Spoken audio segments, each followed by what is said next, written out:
I had made assumptions of what support looked like for this person. I had assumed how they wanted feedback and how often and how they wanted this feedback to be given to them. I had also assumed that I knew what they were optimizing for in their career. And those assumptions were just wrong. Hello and welcome back. This week, I want to share a small practice I use every time I start managing someone. It's a practice that comes from a mistake I made early on. So I will start with that example and then talk about what I changed and why it's made an impact. So let's start with the example. Early in my management career, I started managing an engineer who was extremely strong technically and very self-directed. They shipped things really quickly, understood the problem statements, understood how to assess impact, and from the outside, everything looked fine. Everything looked great, actually. I assumed they wanted autonomy. I assumed they needed very minimal oversight. And overall, I assumed that we were aligned on how to work together. However, a few months in, things started to feel a little off. The one-on-ones were quieter. There was some unresolved tension. So I just asked, what's going on? The answer surprised me. They said they were not feeling like I was serving them well and that I was not supporting them. The reason it surprised me is because from my perspective, I thought I was doing the right thing. I was giving them space, I was micromanaging them, and I trust them to do great work. What I learned later is that they actually wanted more guidance, that they wanted more explicit feedback, that they wanted a clearer sense of whether they were meeting the expectations or not, and what were the specific gaps. And at the same time, I also learned something really important. They were optimizing to grow into their next role, which was a role that I didn't even know they were aiming for. While I thought I was being hands off and empowering, they actually felt misaligned and unsure about their career. It was obvious to me that we were not working towards the same thing. And the reason was really simple, is that we had never made expectations explicit. I had made assumptions of what support looked like for this person. I had assumed how they wanted feedback and how often and how they wanted this feedback to be given to them.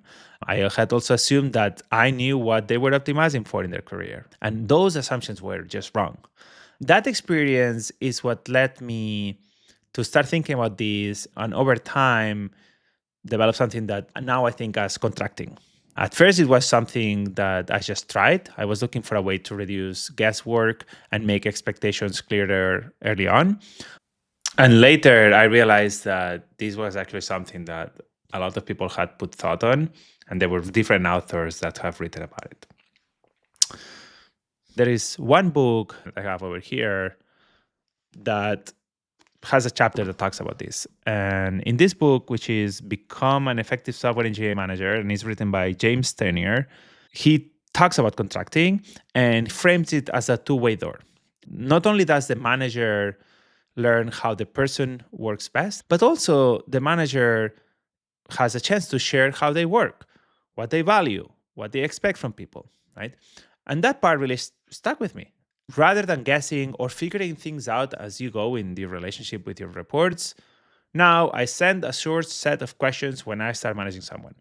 I send them asynchronously and say, hey, these are a set of questions. I would love for you to write the answers back, and then we'll discuss in our one-on-one. So what I want to do now is share the questions that I ask because I found them useful. But of course, you should decide the questions that might work best for you. The first question is about support. And the question is, are there any areas where you would like support or more support from me? This basically helps me understand where they want guidance versus autonomy, and if there is any specific places where I should be paying attention to. The second question is about feedback. And what I ask is, how do you like to receive feedback, both praise and constructive?